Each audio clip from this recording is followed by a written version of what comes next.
Hello, and welcome to Cover to Credits, the bi-weekly podcast where we discuss books and their movie adaptations. I'm Ian George. And I'm Adina Hilton. In this episode, we'll be discussing Slumdog Millionaire. Slumdog Millionaire, or as the book is titled, Q&A, was written by Vikas Swarup and published in 2005. And the film adaptation was directed by Danny Boyle and came out in 2008, and actually won the Oscar for Best Picture that year. Woo! Woo! we were actually just looking up the other movies that were nominated for Best Picture that year, and it was kind of a slow, unremarkable year in a way. So it was probably the best movie of that year still, but Didn't have too much competition. no, it didn't, not really. So this is the first adaptation we're talking about where the book and the movie have different titles. Yeah, I think so. Right? I think. I'm pretty sure, because we've never had to think about what the episode should be titled. Yeah, we went with the more popular option. Yeah, the one people will recognize. And I feel like a lot of people have seen Slumdog Millionaire, not only because it won the Oscar that year, but because it was kind of like the popular movie, the more popular movie of that year. Yeah, it's among the Oscar. Definitely. It's still very prevalent in pop culture. Yeah. As opposed to some Best Picture winners that a lot of them kind of fade out of After existence. they win, they just... Yeah, everyone kind of forgets about them. them. But this one is definitely still prominent in people's memories. So I guess the format of this book and movie are very unique. And it's kind of interesting the way it's structured around the plot. Yeah. So the plot is about a poor young man in India who is on a quiz game show. In the movie, it is Who Wants to Be a Millionaire, like verbatim, like India's version of it. The book, it's kind of a knockoff show that they acknowledge is like based on Who Wants to Be a Millionaire. Who Will Win a Billion is what it's called. And they have lifeboats instead of lifelines. Yeah. But so the structure of the book is each chapter is a question that he answers. And then kind of the subsequent story of his past and how he came to know that answer. Because he's not exceptionally smart. No, and he's poor. He's kind of your average low-level India citizen, who didn't have too much of an education and is very poor and has like kind of gone job from job and etc. But his life experiences have sort of given him the answers. Yeah, it's kind of this destiny fate story. Or luck or destiny or... Who knows? Yeah. Maybe all of those. Yeah. The book makes for a really interesting format, though, that I really enjoyed with kind of this chapter-by-chapter breakup of his life. Yeah. And because I tend to like that, like when there's a unique take on a... book structure, I guess. We kind of talked about a similar thing with oh my god, that other book about the cooking that was in Mexico. Oh no. Like Water for Chocolate. Like Water for Chocolate. Yeah. Where it was like a cookbook and each chapter was a recipe. It reminded me of that a bit. Yeah, and from the beginning, so it starts out where he's been arrested for being on the show because they think he's cheating. So we start kind of at the end of the story where he's been on the show. He's answered either all of the questions or most of the questions. And everyone's like, how can he know these answers? He's stupid. Like, he's poor. He can't know things. And so in the movie, he's questioned by like the chief of police or the detective or something. In the book, he's questioned by a lawyer who's come to defend him against the police. And he sort of explains his life to them. So he's kind of narrating these stories, these flashbacks relating to each question. Yeah. And the book is interesting because it's actually non-linear. Yeah. Which makes sense because each story that he has to go back to, it's not going to be in chronological order, or not very likely. Yeah. The movie is in chronological order, though, which I guess I understand. It might be too confusing. I feel like it would be too confusing. If it jumped around too much. Although I kind of wish it was almost. With a book, you can kind of flip back and be like, oh, what was the episode that happened right before this one? Yeah. And kind of piece it together. With a movie, I feel like when you're watching it, it might be less clear about like what's happening and when in time, especially because they use different actresses and actors Yeah. to portray the main characters. That's true. So you'd be like, who's this person? I don't know who they are. The book's very good, though, about, like, when each story starts off, it kind of quickly relates back to what he was just doing. Yeah. And so even though, like, I probably couldn't arrange the chapters in chronological order, as you're reading, you're always kind of, like, reminded of what just happened and anything that might be kind of prevalent to the story. Mm-hmm. So it's a really... I like the format and the setup of both the movie and the book. It works really well. Yeah, so pretty much the setup of the book and the movie are like one of the only things that they have in common. Yeah. Like just, they're on a game show and their life experiences help them answer the questions. And that's it. But those life experiences are vastly different. I was telling Ian, I was like, we can finish this episode of the podcast by me just being like, they were very different and that's it. The end. There are some overlapping stories, but really it's that main structure that is what's translated between the two. Mm-hmm. So I guess let's talk about the childhood, I guess, of... So... Here's another situation where the main character is named something different between the book and the movie. Yeah. In the movie, he's named Jamal, which we are going to call him Jamal. Hopefully, with 100% consistency. Yeah. It's just easier, and the movie's more well known anyway, so Jamal. He does have an interesting in the book, though. His name is Thomas Ram Muhammad. Ram Muhammad Thomas. Ram Muhammad Thomas, yeah. You're mixing up the three names. Ram Muhammad Thomas. And so he was left as a child, abandoned by his parents, to a church orphanage, and the pastor of the church ends up adopting him. And there's a controversy, a Hindu man and a Muslim man who are kind of religious leaders of the community come together, and they're like, we have issue with you giving him a Christian name. Yeah.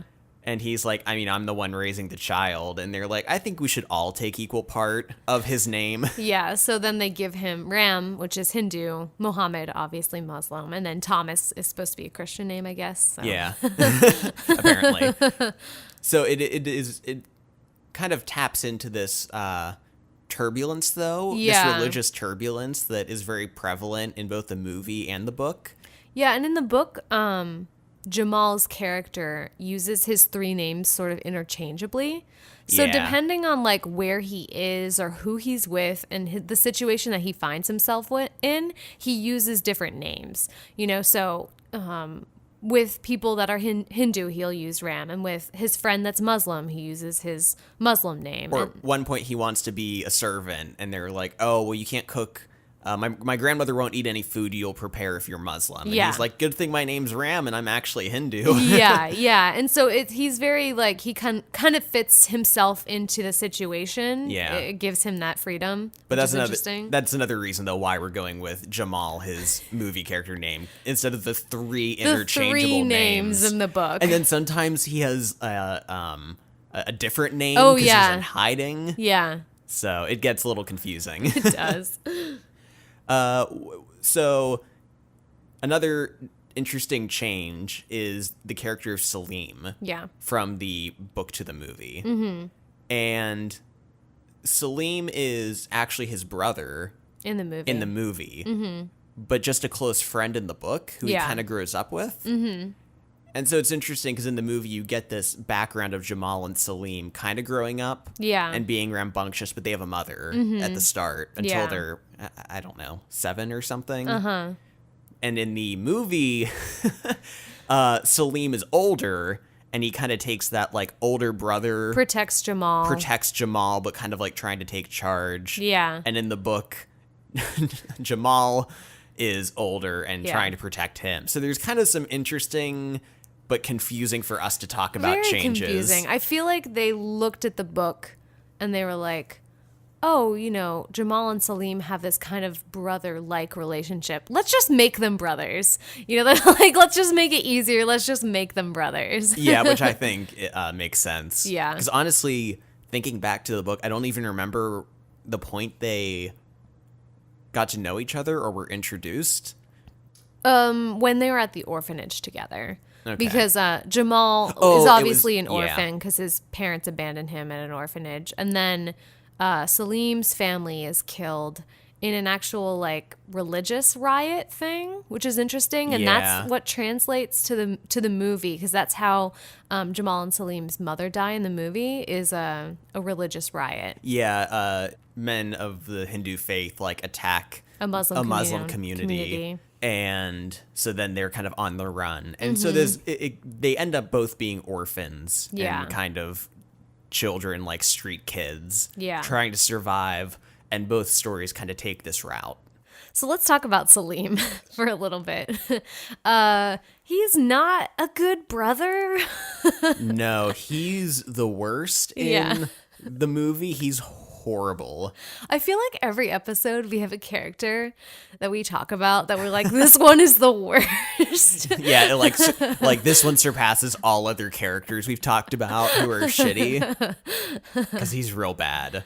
Yeah, he, even from the beginning in the movie when they're brothers living with their mom, he just like kind of bosses Jamal around. And yeah. And at one point, Jamal gets like this autograph that he's really proud of, and then Salim just sells it, and he's like, and Jamal's pissed about it. He's like, yeah, well, you know, the guy offered up a good price, you know. He's like already this con man who's just like out to make a profit. I guess it's like his obsession with money is more of the thing. Yeah. But he's just kind of like crappy to Jamal. He like does the least amount that a brother should do. Like when they're in dangerous situations, he's like, I guess I'll rescue you from this situation. But he's also... But you're not going to really like it. No. And he's also always kind of rescuing himself in the process, too.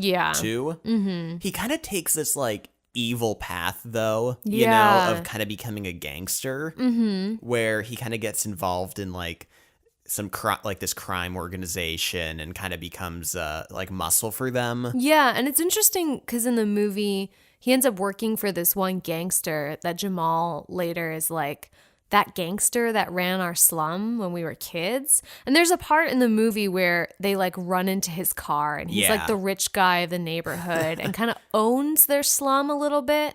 And so Jamal kind of thinks it's a little bit of a betrayal for Salim to work for him, you know? Like this guy that was making all this money while these people were poor in his neighborhood. Mm-hmm. And once again, Salim's like, yeah, so what? Like, I'm tough shit now, so you can deal with it, Jamal. He's like, here's my card.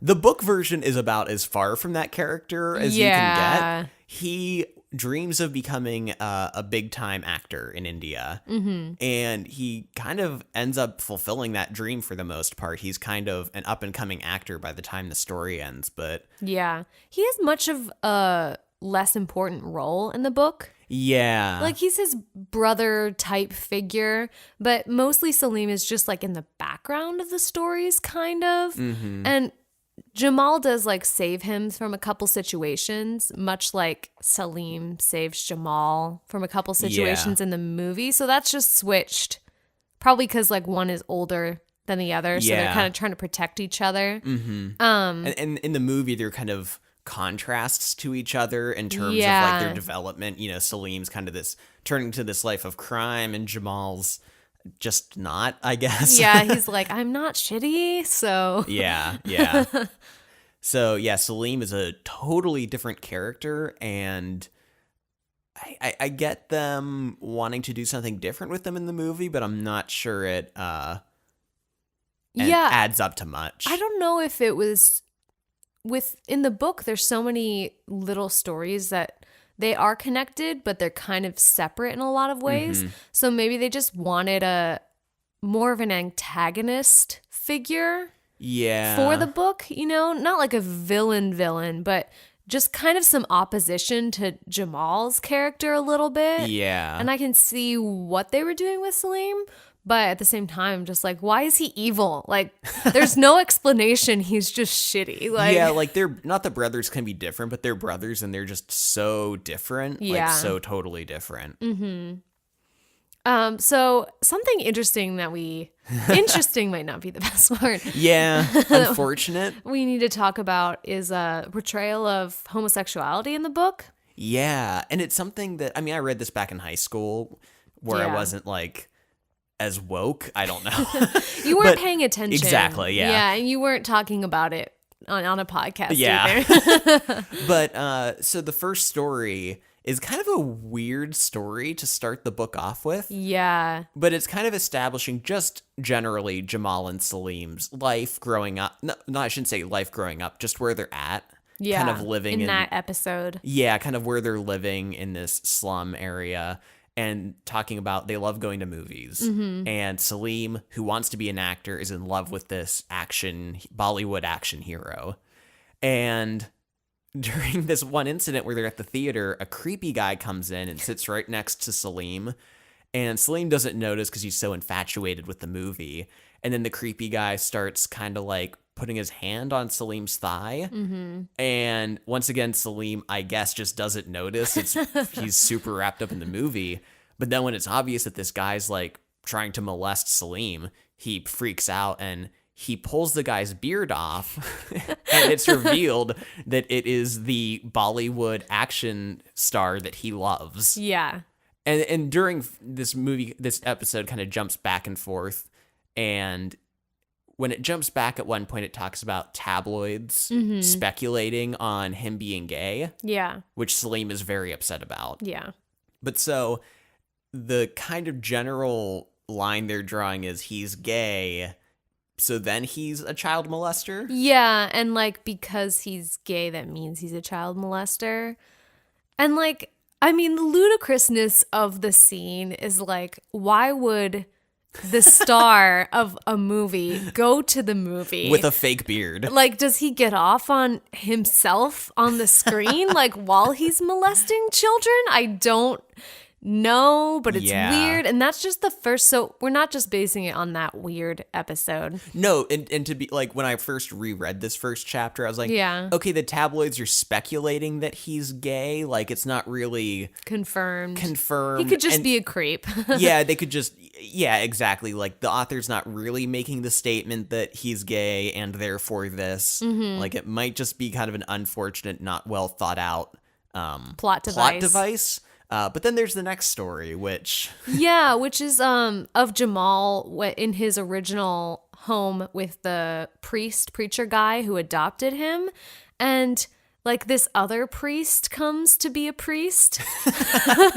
and this priest is very gay, but no one notices, even though there are many very strange signs that he is gay. Well, and it's not just that he's gay, he's like a biker who also does cocaine. Yeah, so not only does he get gay porno magazines and hide them under his bed, he rides a motorcycle and wears a leather jacket. And has biker guys visit him at night and they do cocaine coke or meth together. I'm not sure which. Yeah, and obviously have sex. And then there's this incident where Father Timothy, who's like the father of Jamal, his estranged son comes and visits. Yeah. Who is 17 or 18, like in that age range. Yeah. And while he's staying with them, he's caught having sex with this other priest. Yeah. And so once again, this man who's gay is preying on young men, very young men. Mm-hmm. And he's not portrayed in a good light either. It's not like, oh, he's like a cool priest. No, he's like really mean to Jamal and to everyone. Is just like a shit person. And it's not explored. Why is he a priest? Like, why was this the why route? would he go into the priesthood? Is he undercover for some reason? Or it's kind of this weird choice. But then it erupts into he ends up shooting Father Timothy and himself. Yeah. In a murder-suicide. And you don't even know why. No. If anyone should have been like that enraged or upset, you would have thought it was Father Timothy or something. Yeah, like finding out that his son was with this other priest, you know? Yeah, wouldn't he be mad at the priest and try to like go kill him? Why would the priest kill the father of the son that he was just having. Yeah. It's really weird, but once again, a negative portrayal of homosexuality. And this was back to back. These are the first 2 chapters of the book. Mm-hmm. And then soon after that, too, there's a story about Jamal and Salim at an orphanage where one of the orphanage directors is calling boys into his room and raping them. Yeah. And so you're just like, okay, I see where this is going. Homosexuality is obviously supposed to correlate with perversion and like this horribleness of Indian life and people like kids that can't protect themselves. And it's just like, yeah. And especially with like the kids being like the target of, and like, I mean, I know that in India, like these kids who live on the streets and who are orphans are like, I think prey and like way more vulnerable than they might be in the US. And like he might have been trying to like get that across, but his use of like homosexuality is really problematic in this story. Yeah, and the movie smartly does not even touch that at all. Like none of those plot lines are used in the movie at all. And like, I mean, none of them. So, yeah. It I was trying to think if any of them were similar. I'm like, no, not even close. There, besides that scene where he gets the autograph from the movie star, kind of Yeah. that connection to the Bollywood star, but that's it. Yeah. Latika, Latika. I doesn't it seem like it should be? Do they say Latika or Latika? Latika. Okay. Yeah. Latika. Mm-hmm. So once again, a different character. Oh yeah. From the book to the movie, or should I more her? Well, yeah, she's pretty different. And it's just that she's more a part of the story, and and she's part of the whole thread of the story. I would say in the movie. Yeah. Yeah. In the book, he doesn't meet her like right until the very end of the book, and also towards the end of his life as well. Not like the end of his life, like he's dead, but like the end of his life that he's remembering when he's telling his story. So he's like quite recently met her when he's on the game show, as opposed to the movie where they meet pretty much right after Jamal and Salim are orphaned after their mother dies, and they kind of go off on their own. Yeah, they kind of run into her, and then they both go to this orphanage area together, and they kind of have this childhood connection. Yeah, that's established in this orphanage. And Jamal has like sympathy for her and wants her to join their group. He tells Salim that she can be the third musketeer for them. Salim's like, and Salim's like, I'm shitty, so no. Absolutely not. And you don't know if he's just like jealous of like Jamal's attention or if he's just crappy. Like we don't. Yeah. We don't know. I think it just falls on that crappiness scale. Yeah. So, yeah, Latika's with them at this orphanage. And this is actually one of the few stories that crosses over between the book and the movie. Yeah. In the book, she's not there at all, but the story's similar, where in the book, it's this like orphanage for kids who have disabilities or like they're maimed or they're missing limbs, they're blind. But every day they have to go out and beg for change. And Salim and Jamal are being trained to sing. Yeah. Salim thinks because they're being nice to him because he wants to be a movie star. And so they're like, oh, we'll give you singing lessons. Yeah. And then they realize, no, they want us to be better beggars to be able to sing.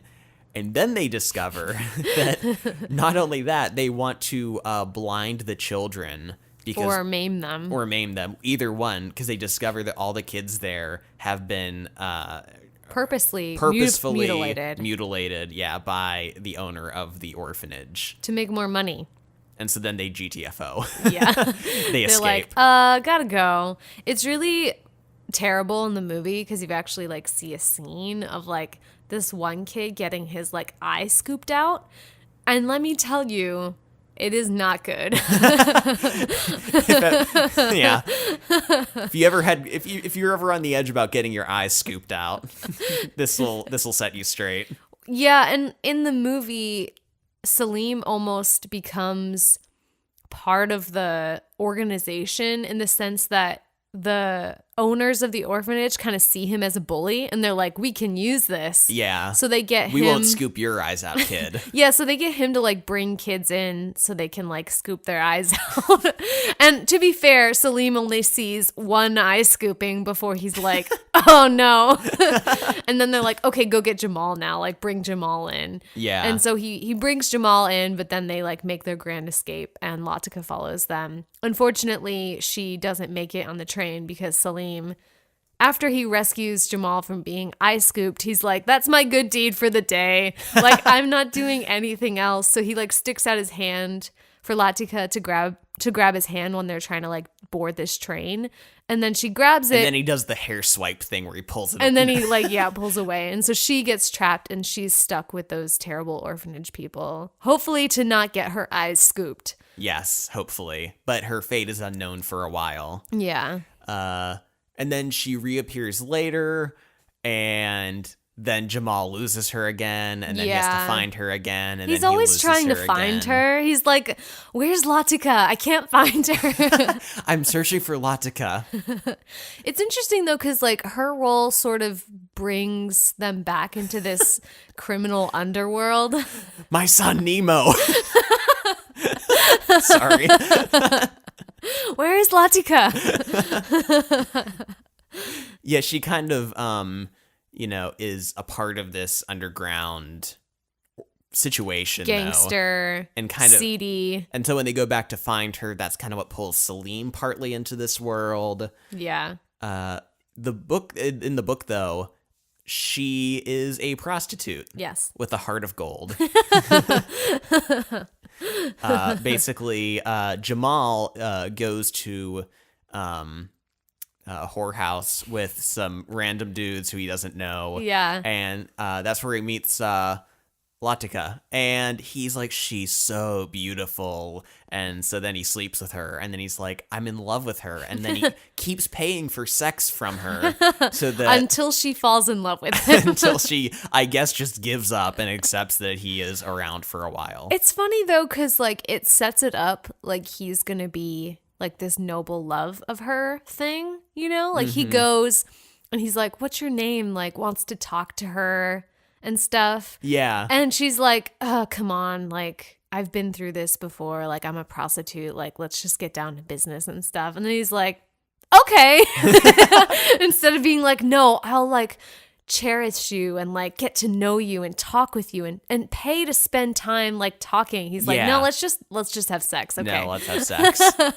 And then after he keeps having sex with her, he's like, oh, I think I love you. Yeah. I mean, like, she's a beautiful girl his age who's like, you're already paying for it. And he's like, I mean, okay, if you insist. So it's not that you, like, I guess, like, you understand in a way, but it's still kind of a little bit eye-rolly. Yeah, and you're like, what does he like about her besides the sex? Like, would he have fallen in love with a similar prostitute? Like, if he had just gone, like, one whorehouse over, you know? Like, they don't talk about what they have in common, or even like, at least in the movie. She likes movies, Adina. She likes movies, and that's all they need. At least in the movie, they don't really talk about anything in the movie, but they have like their common history and their shared kind of childhood experiences that are like, oh, they were friends and they like each other, I guess. No, it's equally problematic, though, in the movie because you do see scenes of them when they're young in this orphanage, and they're kind of like playing and like connecting. And so when they get separated, you get why Jamal is maybe so like determined to find her again. Yeah. Because she was this important person to him in his childhood. Mm-hmm. But then every scene where they're reunited is kind of short-lived. And they don't connect that much. No, and they're in duress, and they don't have time to talk or anything. And he's like, I'm going to help you. I'm going to get you out of here, because she's always in a bad situation. Yeah. And he's like, I'm going to save you and get you out of here. She's like, great. He's like, so you can be mine and we can be in love again. And she's like, okay, sure. Yeah, okay. I mean, it's better. It's better than the alternative, I guess. Yeah. And so when we find Latika again in the movie, she is about to be sold off to the highest bidder for her virginity. Yes. So she's like a prostitute in training right now. Yeah. She's like taking dance classes, and Maman, the guy who owned the orphanage and is kind of this gangster, is kind of orchestrating this. Yeah. So then Salim just shoots him because I guess he took quite a nosedive off screen and was like, you know what? Murder sounds pretty good. I'm going to try that. I'm just going to shoot the next guy. I mean, it's so true. Like, we don't really get much of a in-between phase of him, like, deciding to not be an eye scooper. Yeah. And then being like, I'm a gangster now. Now, the guy he shot had been scooping eyeballs, and he was a horrible person. He was, yeah. So, it's not like you're exactly pitying him. Yeah. But it kind of is this, like, jump for Salim. And then, after they've rescued Latika, they go to I have to think about it every time I say it to get the emphasis right. They go to this, like, hotel room, like in an abandoned suite building or something. And Salim is then like, okay, Jamal, get out of the room. I'm taking her. Yeah. And he's like, okay, Jamal, now I'm going to rape Latika after we saved her from being raped. And because now he thinks he's a tough guy. He talked to another gangster. Yeah. And he's going to be his muscle now. And he's like, you're my brother. You're my younger brother. Get out. Mm-hmm. It starts this fight. And then that leads to Latika saying, she's like,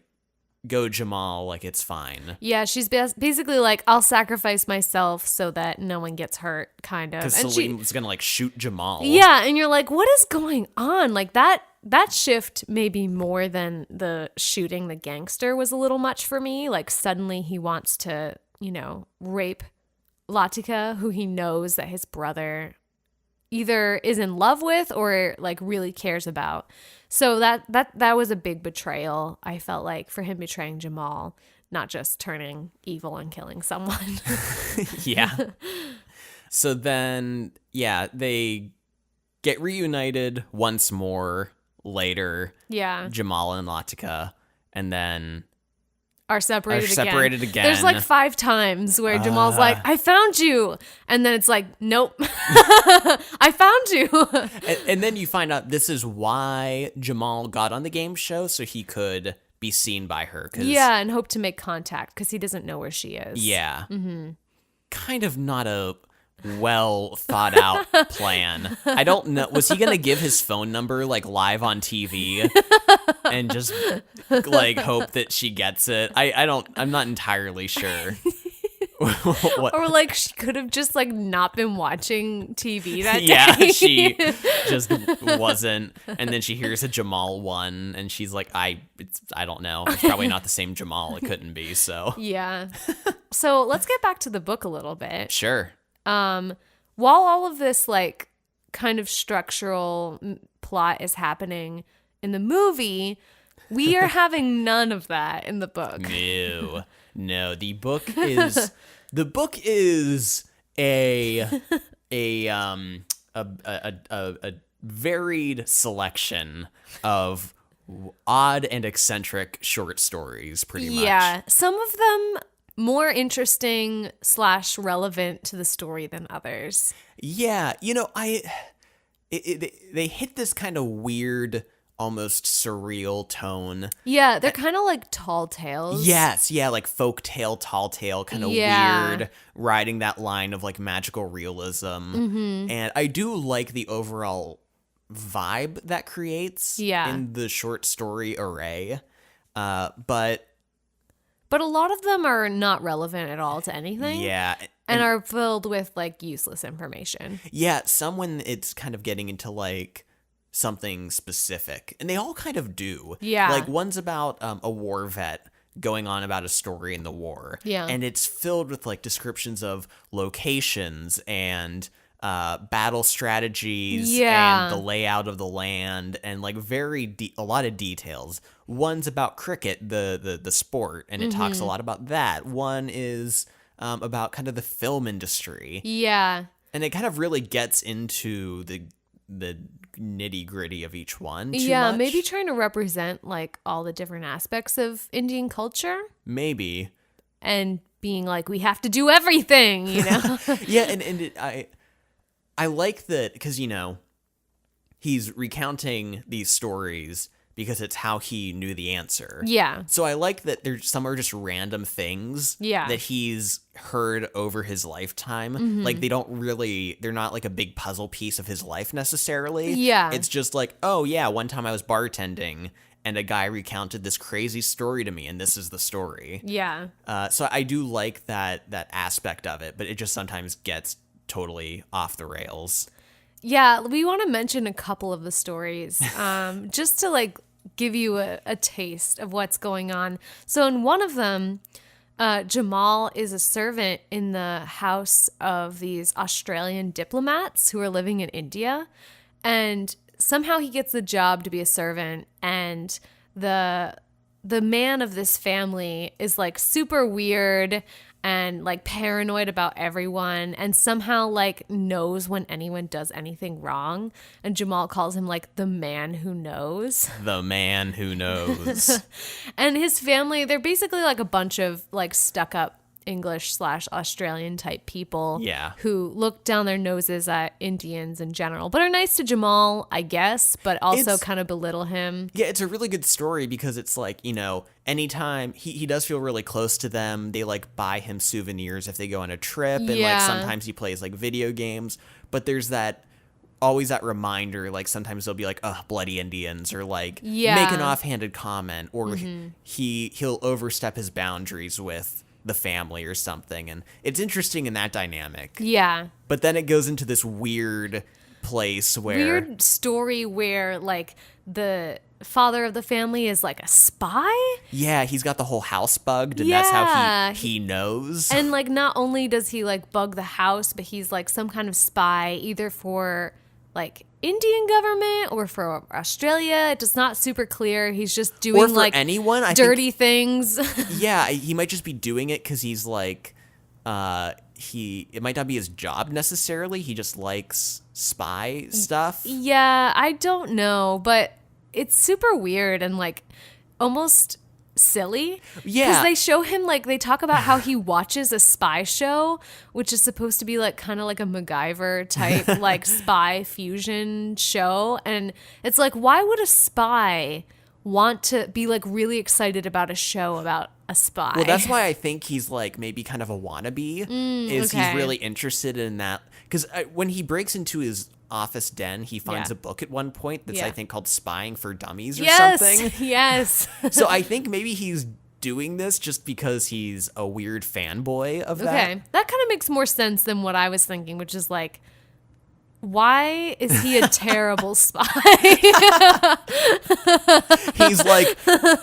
He's telling someone at one point during a secret rendezvous, he's like, listen, this is how you get rid of a tail. Meanwhile, Jamal, who's like a 12-year-old, has followed him this entire time.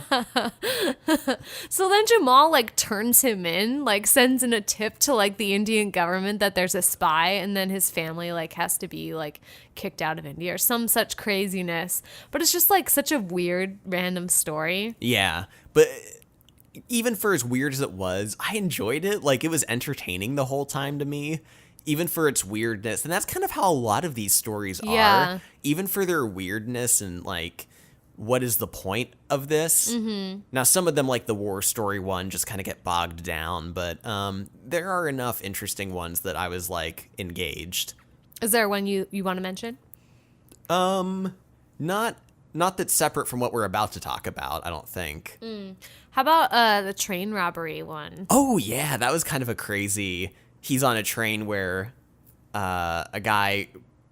So he just got paid. It takes place right after the Australian where he got paid for that job. So he's got like 50,000 rupees or something with him. Yeah. And it's on him. He's guarding it. And on this train to... I don't know, like show off to another kid, he shows that he has all this money. And so later they're being robbed and the other kid outs him and he loses all his money. Yeah. And then he attacks a man with the gun, and he ends up killing him. Yeah. And we didn't mention the first murder, but this is Jamal's second murder in the book. He starts to build a pattern. They transferred all the murder onto Salim in the movie. But Jamal's really the murder crazy one in the book.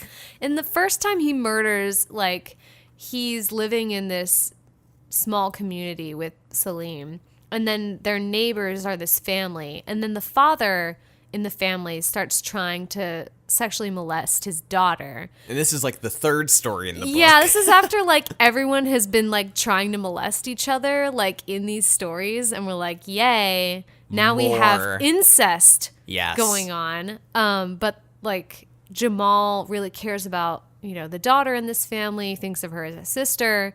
And so he decides that there's nothing else he can do but murder her father. So he like pushes him down the stairs from a balcony and kills him. Yeah. And then he runs away immediately. Yeah. And he's like, I'm on the run now. And he just takes off. Yeah. And he finds out later that the man actually only broke his leg.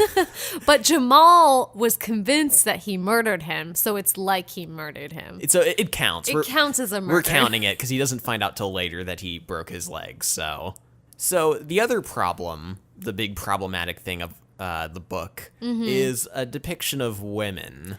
Yeah. Duda.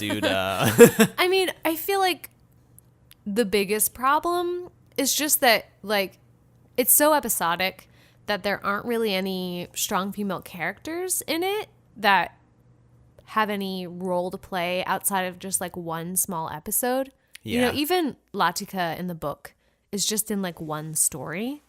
Yeah. So there's not really any like female characters that we can connect to and like see across the whole book. The only one who kind of exhibits strength, I'd say, is the girl from the third story who is being attacked by her father. Oh yeah, because we find out later in the story she's the lawyer who shows up and is helping Jamal. Who in the book he's recounting these events to. Yeah, she's the only one, and so, I'd say. Yeah, because so she's grown up and got a law degree and is like, you know what I mean? She at least has went somewhere. Done something, yeah, and is portrayed in a good light. But so one of the stories, Jamal starts to work for this actress, Nilima, who was like this really famous Bollywood actress and super well known and everyone loved her. But now she's not really in films anymore, probably because she's older and, you know, the industry and the patriarchy and all that nonsense. But instead of being like sympathetic to her, it's not. And I feel like the author might think he's being sympathetic to her, but I feel like the story just mocks her. Well, yeah, she's painted as being unreasonable because as she's gotten older, she's offered roles of like mothers of usually what is the female heroine. They're like, well, because that's who she used to be, and now they're like, well, you're now middle-aged. Would you like to play the mother? And she's like, how dare you? Yeah, I'm the star. Like, I won't accept anything less. And I don't know, like this depiction of aging women in Hollywood and stuff it's been tackled by a lot of other movies and storylines. It's not exactly original, and this doesn't do anything to further the depiction of the women or just that narrative. And it's just like Jamal is her servant and talks about how she like is putting on makeup all the time and she has all these creams and products to try to make her younger.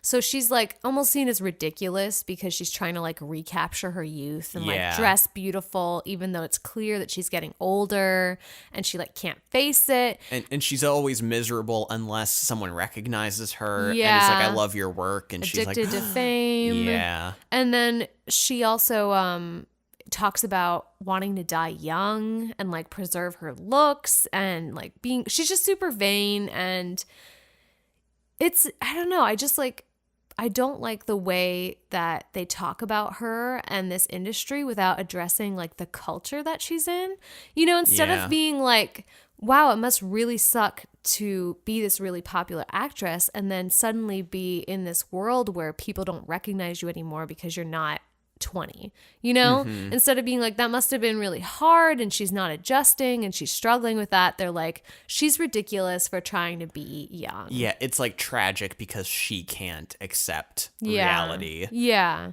Yeah, it's just kind of this, it's a tragic story that just kind of goes exactly where you expect it to go. Yeah. So she like, she ends up dating this guy who beats her and burns her with cigarettes because she's the tragedy queen and she has to have one last role in her life of a star, and this is her final role, which is just to accept to be like beaten to death apparently by this guy, which is also ridiculous. Yeah, and she's just like, I'm fine with this. Yeah. And it doesn't really, I don't know, it's just like how tragic. Yeah. You know. And then she like takes a bunch of painkillers and kills herself and is all like pretty, has like purposely done this, like put on a nice outfit, you know, done all this stuff so she'll be dead and everyone will be like, wow, she was so beautiful. And then Jamal is so stupid and scared about Such it. a fucking idiot. That he just like doesn't do anything and like leaves her body there. And so nobody finds her for like a couple months and then she's already like super decayed and gross looking. And it's like, are we supposed to laugh at that? Like that she's really disgusting looking when they finally find her? Like that kind of disturbed me. Yeah, I think he's trying to be like metaphorical or ironic in a way that like, her beauty had disintegrated and it was really weird. I didn't like it. No. Then there's also a story that Jamal is told at a bar. Oh, yeah. A drunk man who's mourning the loss of his brother tells Jamal about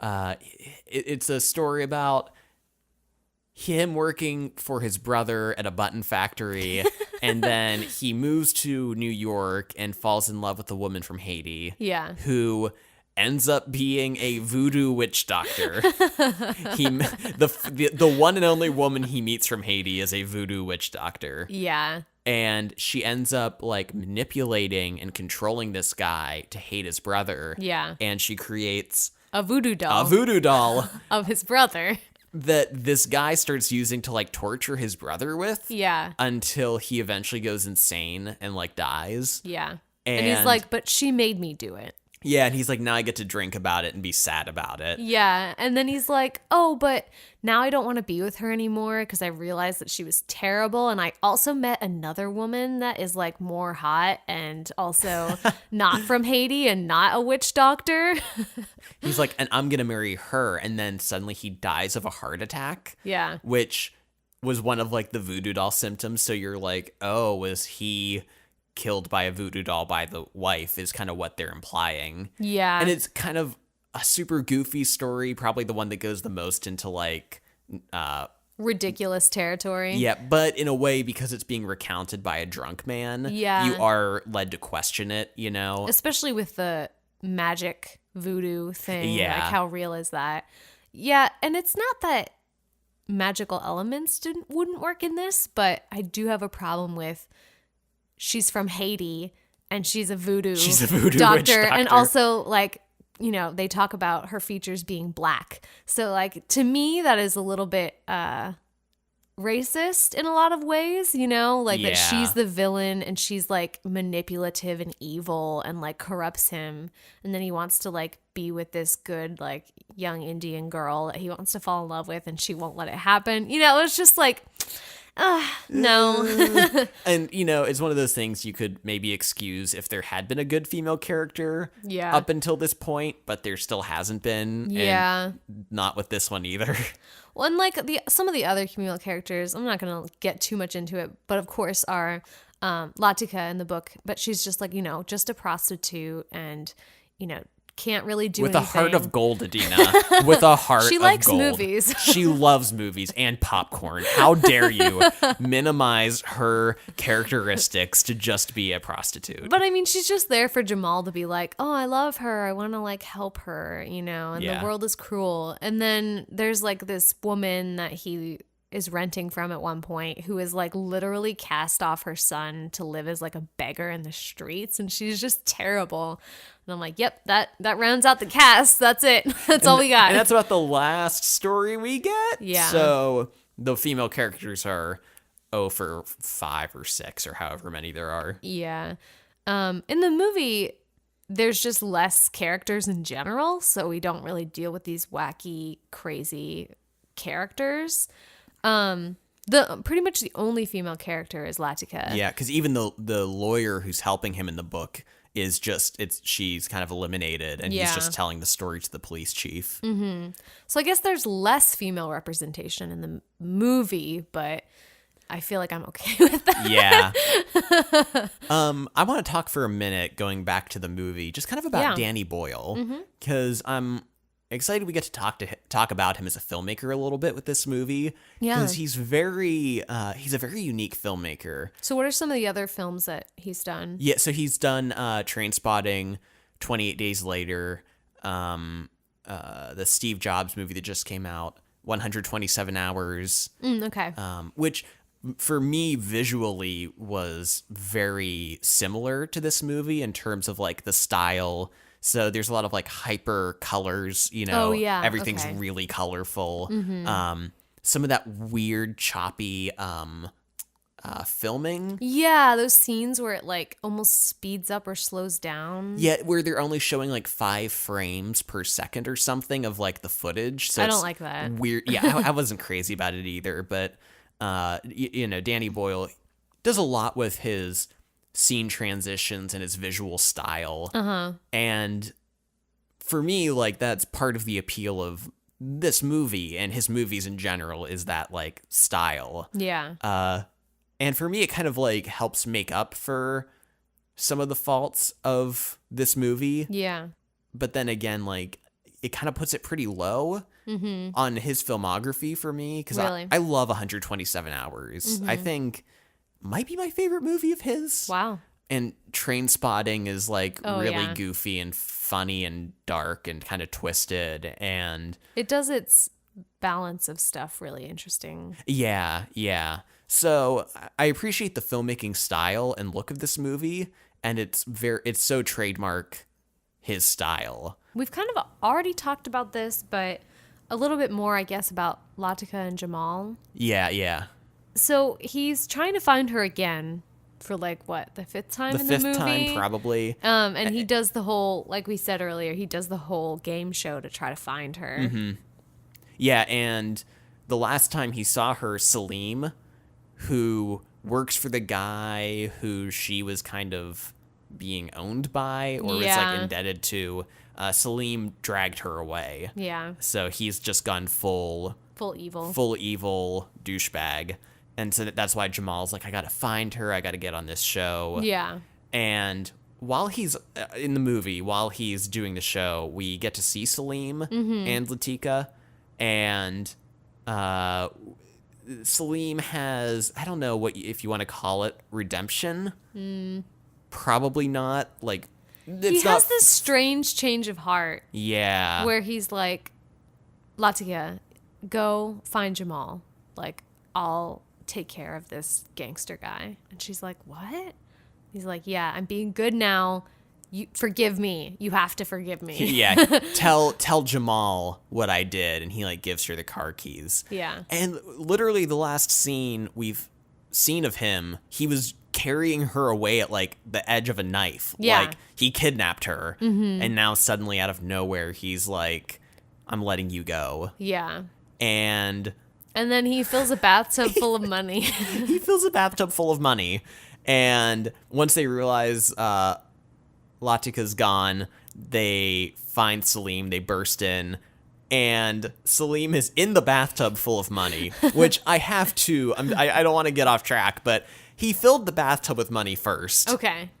You know, he stands there and he's pouring a bath. He pours a bath of money, and then it cuts to them quickly entering, it seems like. Yeah. You know, like there's not a whole lot of time between when he fills it and they burst in. And he's now in the bathtub full of money, like submerged chest high. in the money. It's all money. There's no water. And I'm like, how did he get in that bathtub? It would have seemed more efficient to have poured it on him when he was in there. Probably. Otherwise, you got to like scoot in it, kind of. You got to like shimmy Get in your it. butt in the money. Yeah, it was just kind of this weird, goofy cut of like, how did he get in there? Also, like, I feel like he could have executed this plan a lot better. Like, did he want to die? Like, was he trying to get himself killed? Because he could have just... Maybe his plan was they wouldn't be able to shoot through all of the money.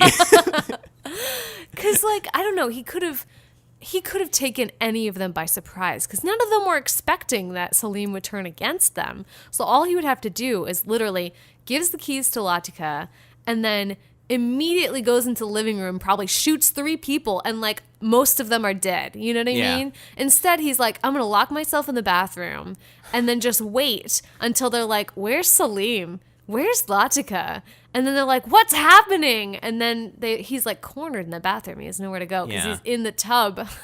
Yeah. And it's so stupid because the first guy who breaks into the bathroom is like the mob boss. Yeah. Why is he leading the charge? No, he just wouldn't. He gets shot immediately, of course. Yeah. Why was he leading the charge? I don't know. And then Salim gets shot and he's dead now. He gets riddled with bullets. Yeah. And I guess this is supposed to redeem him, but I am not convinced. No, he was so awful the whole movie, and like he kind of makes up a little bit for the last awful thing he did. Yeah. Which does not redeem him in my book. No. While this is going on, Jamal is trying to answer the second to last question. Yeah. And he calls his lifeline, who is Salim. Oh, it's the last question. Is it the last one? Yeah. Oh, it is the last one. Okay, so it's the last question.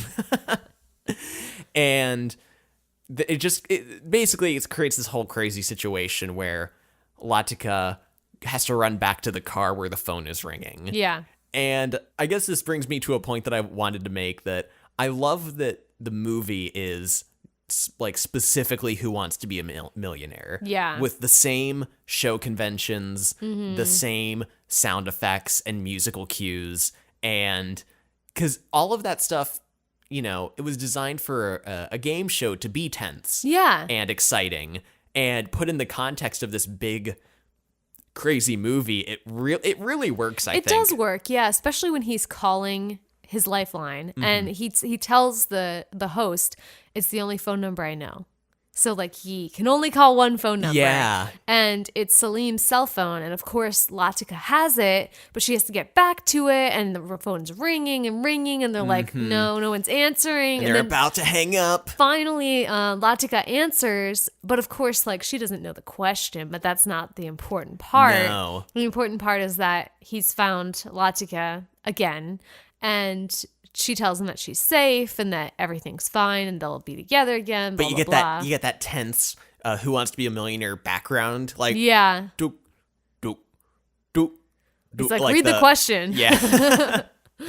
But I it's such a strange choice. I remember seeing the trailer for this movie. I'm like, what is this? Like, it's Who Wants to Be a Millionaire in India? Yeah. What movie is this? This is like the best product placement it is. you could ever have.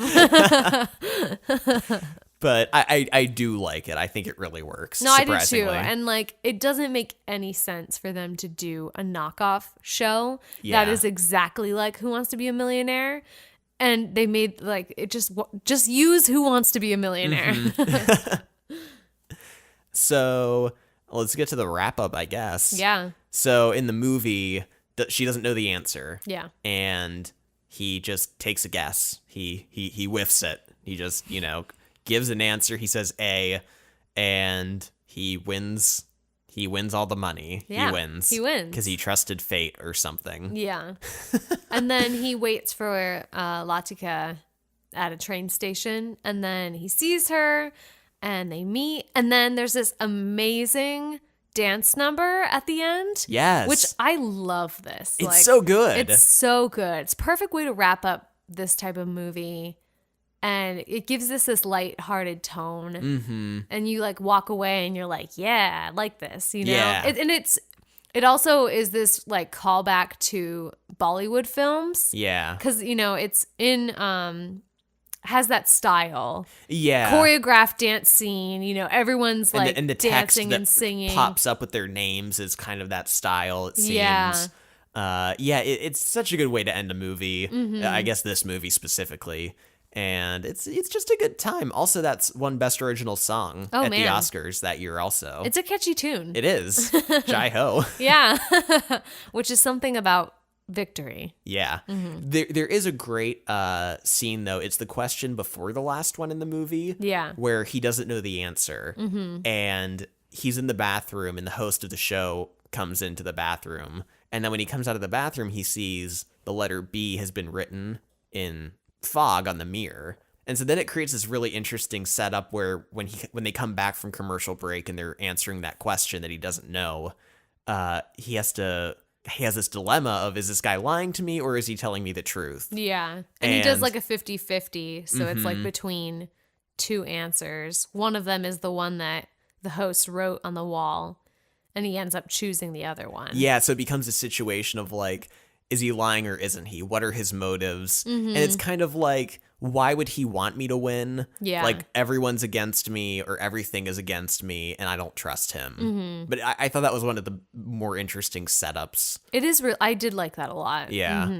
Let's talk about the book, because the book the book seems to be going in this exact same direction. It does. And then it takes a quick, sharp left into Crazy Town little bit. Yeah. So there's a similar scene where he goes into the bathroom again with the host. And he's like, I don't know the answer. And the host is like, oh, well, that's too bad. And Jamal's like, for you. And he pulls out a gun. And first of all, why would he be on a game show if he didn't go through a metal detector? Or something. How? He just pulls a gun out. Yeah. And he's like, you might have heard of me. I'm Jamal the murderer. I now solve all of my problems with first-degree murder. And like, you find out that the host of the show was the guy that was abusing the actress Nilima the whole time. And then he ended up like beating up and abusing Latika in the book, Jamal's prostitute lover, who he hasn't saved from prostitution yet because he doesn't have enough money. Yeah. So that's what it sets this up where Latika's pimp tells her you have to have such and such 40,000 rupees, some kind of amount that he can't get. And so you assume he's on the game show to win the money. And then in this scene, he reveals, no, I never wanted the money. I wanted to shoot you. To kill you. I just wanted to murder you for what you did. And it's so stupid because, he could have left the money at any point. Yeah. Like, he had enough money. Like, he had this goal, or what you assume is his goal, of this money amount to get Latika. To free her, yeah. And he's like, I'm going to go for more money, even though it risks me losing it all. Yeah. For another chance to shoot this man. For another chance of murder. But then, like, the host is like, please don't. And then Jamal's like, I guess I can't just do a cold murder. Like, I have to have someone like kind of incite me to it, And so he's like, fine. And the host is like, oh, I'm so grateful that you allowed me to live. I'm just going to give you the right answer to this question. And Jamal's like, cool. And it is the right answer. It is the right answer. And then he wins the money. And then he wins all the money. So here's one of the biggest, weirdest faults, though, I guess if the host is genuine about being glad that Jamal let him go, he's not going to tell them about the gun. Yeah. But the problem with after he wins and why the police take him in is because they think he's cheating. But also, the people who own the game show are like, we don't have this much money to give him. Yeah. Like, the show had just started, and they were like, we didn't plan to have like a big winner for a long time. Yeah. And so you need to show that he was cheating so we don't have to pay him because we can't pay him. Yeah. And you'd assume that the host would be aware of this situation. And be like, oh, I have a solution to your problem. See, he tried to kill me. He has a gun on him right now. So we could just tell the police that I gave him the answers because he threatened to kill me otherwise. Yeah. It would solve everyone's problems. That's true. Instead, it's the situation of like, we have to manufacture a way he was cheating. Yeah. And which is why they're torturing him and trying to get a confession out of him at the beginning of the novel. But when you add in this gun element, it's like that was their really, really obvious solution. Yeah. And after all of this, the host ends up like the show cancels because they have no money because they gave it all to Jamal, and the host ends up dying / probably being murdered, it seems. Yeah, by like the company. And I don't know about you, but if I knew that the company was going to murder me, I'd probably turn in the would-be murderer. Yeah. In exchange. I don't know. It just kind of... Yeah, and the whole, like, suddenly he's there just to shoot the host seemed kind of out of left field. Especially because it, like, makes him seem very non-caring about Latika. Yeah, like, he's like, we can never be together. Like, it's not going to happen, so I might as well murder. I'm never going to get that much money. What am I going to do, win it on a game show? I mean, well... And then at the end, he's just like, oh, I have money now, and Latika and I are married somehow, even though I thought that would never work. And also, Salim is an actor, and I'm paying for him to be in movies now, and everyone's happy. Everyone's happy. Let's talk briefly about what was the point? I know that sounds like a really harsh question. No, but we should ask that. You should ask that when you watch or read anything. Like, sure. What was the point? Or like, what am I taking away? I'm fine with a story just being entertaining. Yeah. You know, if it's an entertaining story. Then that is the point. Yeah, that is the point. Mm-hmm. And maybe that was supposed to be the point or the message of, or not message. I guess that's what I'm looking for is a message. Yeah. Because it seems to be heavily leaning that way. Yeah. Especially at the end of the novel, he's talking about like, he throws his lucky coin into the water and he's like, I don't need it. Luck comes from within. And I'm like, but... Was that the message? Was that, like, did fate really want him to win? Because why? He's not really better than anyone. He murdered a lot of people. Or at least he wanted to. He wanted to. His rampage was maybe not as extreme as he wished it had been. I cannot stop laughing about that. I know. That's why I keep bringing it up. It's so kind of wacky, though. Yeah, and what I do like about the movie, even though it's not super well explained, is like the love story that runs through it, because it kind of ties it together. You know, like he's always trying to be reunited with Latika, and they talk a lot about destiny and all of that type of thing, which, you know, part of you is like, yeah, they haven't really like justified this at all, their relationship. I'm not totally sold on it, but at the same time, it's still like, I like that this is sort of the theme. Yeah. And it's like a sweet, you know, kind of crowd pleaser, good underdog, rags to riches story where, you know, he's trying to help this girl that he loves, and, you know, they're finally together at the end. Mm-hmm. Whereas in the book, it was just like this one episode of him falling in love with a prostitute at the end of the book where we were like, okay.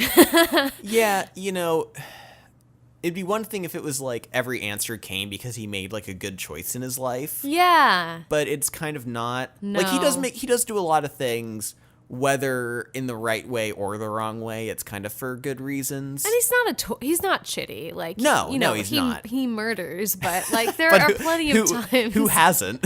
There are plenty of times where he like helps Salim or saves him from a situation or tries to help, you know, others, and has a lot of compassion for people.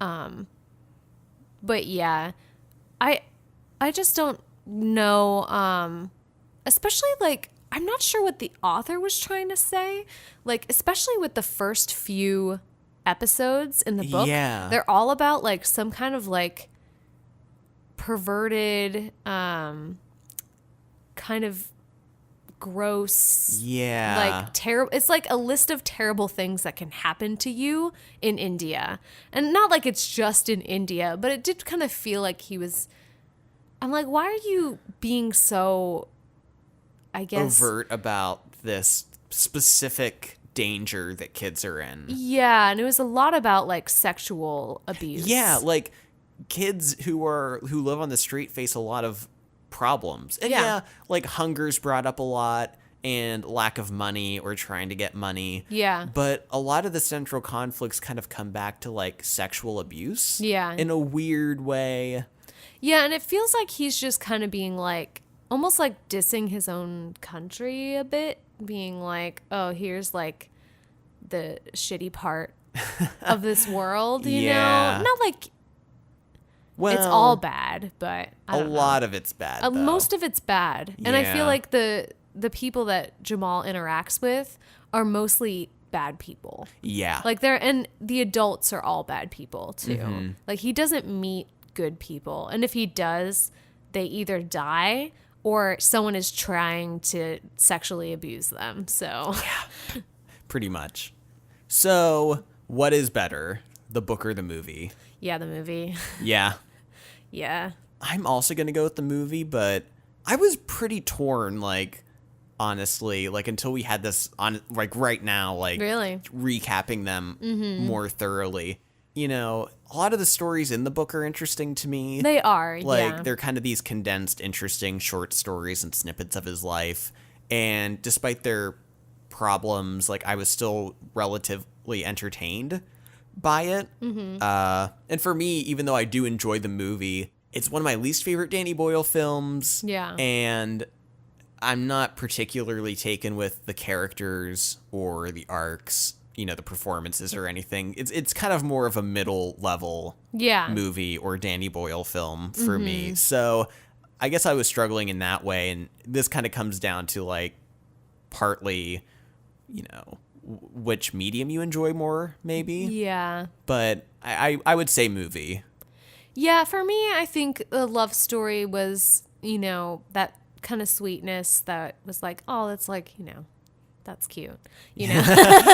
And then the book had those troubling ideas about homosexuality and like women in general.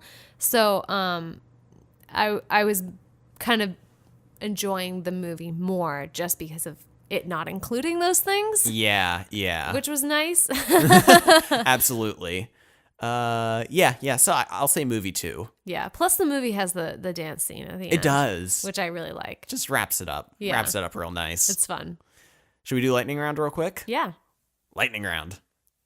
Oh, I'm starting. Yeah. Okay. So my first lightning round has to do quickly with the author and his inspiration for the book, which was kind of interesting. You know, he wrote it kind of at the height of Who Wants to Be a Millionaire. And apparently, I wasn't aware of this, but in the British version of it, a guy got caught cheating. Really? Yeah. And then around the same time, there was this project that got started in India called like the Hole in the Wall Project or something. Basically, it was like internet cafes started popping up in like the slums of India where people could just go and use the internet. And he was very fascinated by that because he kind of saw this as like the barriers of class falling a bit, like because of the internet, and kind of got the idea of like, you know, well, anyone can almost kind of be anything now, and then thinking about someone from the slums getting on that show. That's interesting. Yeah, I kind of thought the internet thing was fascinating. So one thing that I want to mention from the book is Jamal's like fascination with boobs.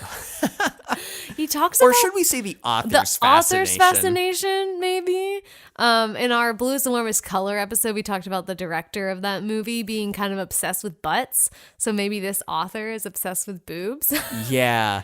They're just described a lot. Yeah, he just like talks about women's boobs a lot. There's even one scene where he's on the train about to murder that one guy where